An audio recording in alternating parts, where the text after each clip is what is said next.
नमस्कार बंधुरा एसएस दास किचेने आमी सुमिता आज निये एसेछि नतून एकटा रेसिपि। आजकेर रेसिपि निरामिष बाँधाकपि। चलुन देखे नेওয়া যাক रेसिपिटा।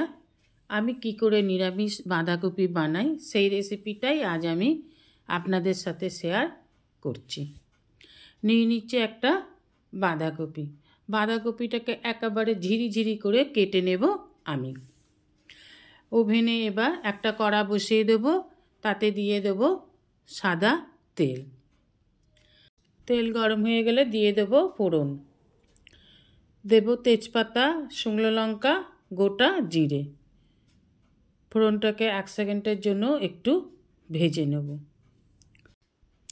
ফোড়নটা 1 সেকেন্ডের জন্য একটু ভেজে নিয়ে দিয়ে দেব 1 টিস্পুন হলুদ গুঁড়ো, দিয়ে দেব ছোট ছোট করে কেটে রাখা আলুগুলোকে। এখানে আমি দুটো মাঝারি সাইজের আলু ছোট ছোট করে কেটে নিয়েছি। আর দিয়ে দিলাম ছোলা মটর বাদাম ভেজানো, যেটা আমি আগের দিন আগে থেকেই ভিজিয়ে রেখেছিলাম। সেই ছোলা মটর বাদামটাই এখানে দিয়ে দিলাম। আমি কিন্তু আগে থেকে ছোলা মটর বাদামটা সিদ্ধ করে নিয়ে নিই। এবার দিয়ে দিলাম ঝিরিঝিরি করে কেটে রাখা বাঁধাকপিগুলোকে। দিয়ে দেব পরিমাণ মতন লবণ।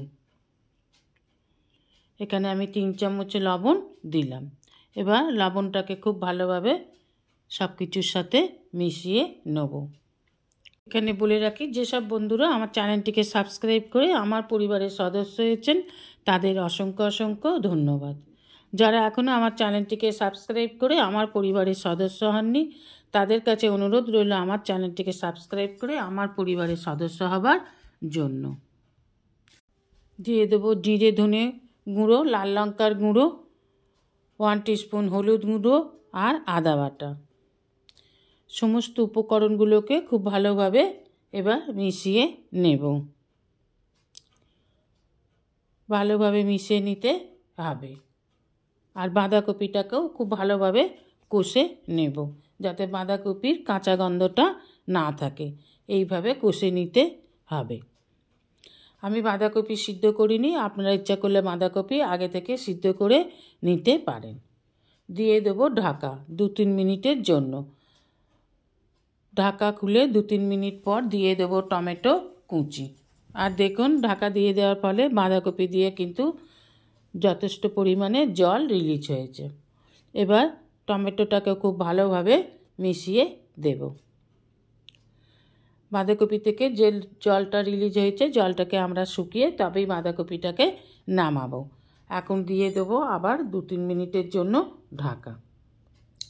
2-3 মিনিট ফুটে গেলে এবার ঢাকা খুলে দিয়ে দেব আরও কিছু উপকরণ। তার আগে ভালোভাবে নেড়ে আলু সিদ্ধ হয়েছে নাকি বাঁধাকপি সিদ্ধ হয়েছে নাকি দেখে নিতে হবে। দেখুন আলু বাঁধাকপি সব সিদ্ধ হয়ে গেছে। এবার দিয়ে দেব 1 টিস্পুন আমচুর। আমচুর দিলে বাঁধাকপি খেতে খুব ভালো হয়। দিয়ে দিলাম 1 টিস্পুনের একটু কম গরম মশলা আর 1 টিস্পুন ঘি। এবার সমস্ত উপকরণগুলোকে খুব ভালোভাবে মিশিয়ে দিন। বাঁধাকপিতে আমচুর দিলে নামানোর সময় খেতে খুব টেস্টি হয়। এবার দিয়ে দেব 1 টিস্পুন চিনি। যে কোনো নিরামিষ রেসিপিতে একটু চিনি দিলে খেতে খুব টেস্টি হয়, স্বাদ বহুগুণ বেড়ে যায়।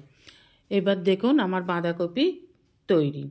এবার নামিয়ে রুটি, পরোটা, লুচির সাথে পরিবেশন করুন। আর ভাতের সাথে তো জমে যাবে। এইভাবে একবার নিরামিষ বাঁধাকপি করে খেয়ে দেখার অনুরোধ রইল।